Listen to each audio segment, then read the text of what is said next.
பக்கவாதத்துக்கான exercise இன்னைக்கு நான் இந்த வீடியோவில் சொல்லி தரேங்க. பக்கவாதம்னா ஸ்ட்ரோக்குங்க. அதில் ஹெமிபேரசிஸ் ஹெமிப்ளீஜியான்லாம் இருக்குது. ஸ்ட்ரோக் எப்படி வருது, அதுக்கான காரணம் என்ன, எப்படி அதுலேருந்து வெளியில் வரலாம், அந்த எக்ஸசைஸ் இந்த வீடியோவில் சொல்லித்தரேன். பக்கவாதங்கிறது ஒன்று ரைட்டில் கோடு போட்ட மாதிரி நெத்தியிலிருந்து பாதம் வரைக்கும் ரைட்டில் வராமல் போகும், இல்லை லெஃப்டில் வராமல் போகும். ஸ்ட்ரோக்கோட பின் விளைவு தான் ஹெமிபேரசிஸோ ஹெமிப்ளீஜியாவோ. ஹெமிபேரசிஸ்னா partially affected of one side of the body. அப்படின்னா ஒரு சைடு வந்து டோட்டலாக போயிடாது, வீக் ஆயிரும், ஆனால் பார்ஷியலாக அஃபெக்ட் ஆகிருக்கும். அவங்கெல்லாம் ரொம்ப சீக்கிரமாக 15 நாளைக்குள்ளே நார்மல் லைஃப்கே போயிடலாம், ரொம்ப நார்மல் ஆகிக்கலாம். பக்கவாதம் வந்ததுக்கான அறிகுறியே தெரியாது. இதே வந்து ஹெமிப்ளீஜியாவாக இருந்தால் கொஞ்சம் 1 மாதமோ 3 மாதமோ எடுத்துக்கும் அது டோட்டலாக க்யூர் ஆக. ஹெமிப்ளீஜியானா totally affected of one side of the body.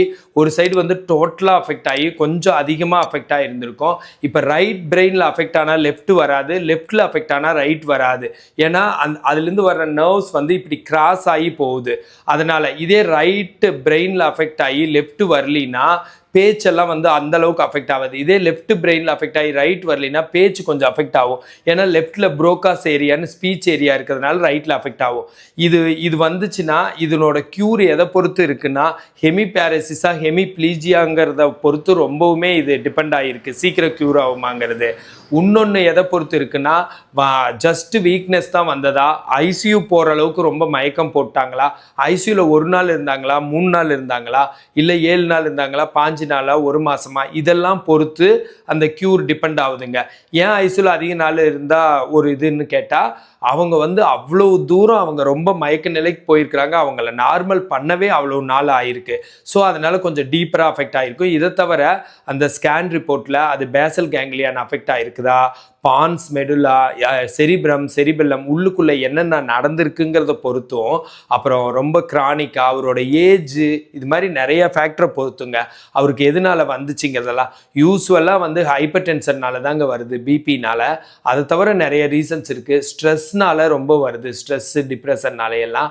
So stroke வராமல் இருக்கணும்னா நீங்கள் மகிழ்ச்சியான அன்பான வாழ்க்கையை தான் நீங்கள் வாழணும்னு வச்சுக்கோங்களேன். அப்புறம் பேலன்ஸ்டு டயட் எடுத்துக்கணும். டயட்டும் இதுக்கு ஒரு ரீசனாக இருக்குது. எக்ஸசைஸு ஓவராகவும் பண்ணிடக்கூடாது, எக்ஸசைஸ் பண்ணாமையே இருந்துருக்கூடாது. எக்ஸசைஸ்னு ஒன்று லைஃப்பில் இருக்கணும், அதுவும் ப்ராப்பர் கைடன்ஸோடு இருக்கணும். நான் அது மாதிரியெல்லாம் எக்ஸசைசஸ் நல்லாவே ஆன்லைனில் சொல்லி கொடுக்குறேன். பக்கவாதம் வந்ததுக்கப்புறம் நீங்கள் ஹாஸ்பிட்டலில் இருந்துட்டு அந்த மெடிக்கல் மேனேஜ்மெண்ட் பண்ணதுக்கப்புறம் ஃபிசியோதெரப்பி தாங்க இது கை கொடுக்கும்.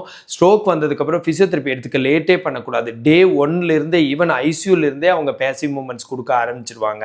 அப்புறம் சக்சன் போட்டு இதெல்லாம் உள்ளே இருக்க ட்ரைனேஜ் எல்லாம் வெளியேற்றுவாங்க. அப்புறம் பொசிஷனிங் பண்ணுவாங்க, ரைட் படுக்கணுமா லெஃப்ட் படுக்கணுமா, ப்ரெஷர் சோர் வராமல் இருக்க, உள்ள உடலில் புண்ணு வராமல் இருக்க, இந்த மாதிரிலாம் ஆரம்பித்து பவர் 0லேருந்து 1 2 3 3+4 4+5 வரைக்கும் கொண்டு வர்றது தான் ஃபிசியோதெரபிஸ்டோட வேலை.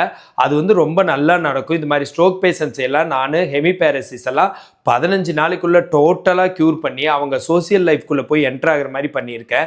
ஏன்னா சிலர் க்யூர் ஆனாலும் சோசியல் லைஃப்குள்ளே என்ட்ரு ஆக மாட்டேங்கிறாங்க. சோசியல் லைஃப்னா நார்மலாக ஒரு கல்யாணத்துக்கு போகிறது, வெளியில் போகிறது, போய் ஒர்க்குக்கு போகிறது, வெளியில் நடந்து டீ ஷாப் காஃபி ஷாப்புக்கு போகிறது, இந்த மாதிரியெல்லாம் பண்ணாமல் இருக்கிறாங்க. அப்படி தான் பேஷண்ட் ஒருத்தவங்களோட ஒய்ஃப் வந்து சாரை போய் நான் நல்லா பண்ணிட்டேன், ஆனாலும் அவர் வீட்டை விட்டு வெளியில் போக மாட்டேங்கிறாரு, ஸ்ட்ரோக் வந்துச்சுன்னு இன்னும் உட்காந்துட்டு இருக்கிறாருன்னாங்க. நானே அவரை என்னோட காரில் கூட்டிகிட்டு போய் அவர் கம்ப்யூட்டர் சென்டர் நடத்துகிற கம்ப்யூட்டரில் உட்கார வச்சு கம்ப்யூட்டர்லாம் ஆப்ரேட் பண்ண வச்சுட்டு வந்தேன். அதுலேருந்து டெய்லி கம்ப்யூட்டர் சென்டர் போயிட்டார். அது மாதிரி சிலர் 2 வீலர் ஓட்டாமல் இருப்பாங்க, அவங்கள ஓட்ட வச்சுறது, 4 வீலர் ஓட்ட வச்சுறது, இப்படி நார்மல் லைஃப்க்கு அஸ் சூன் அஸ் பாசிபிள் போய்க்கணும்.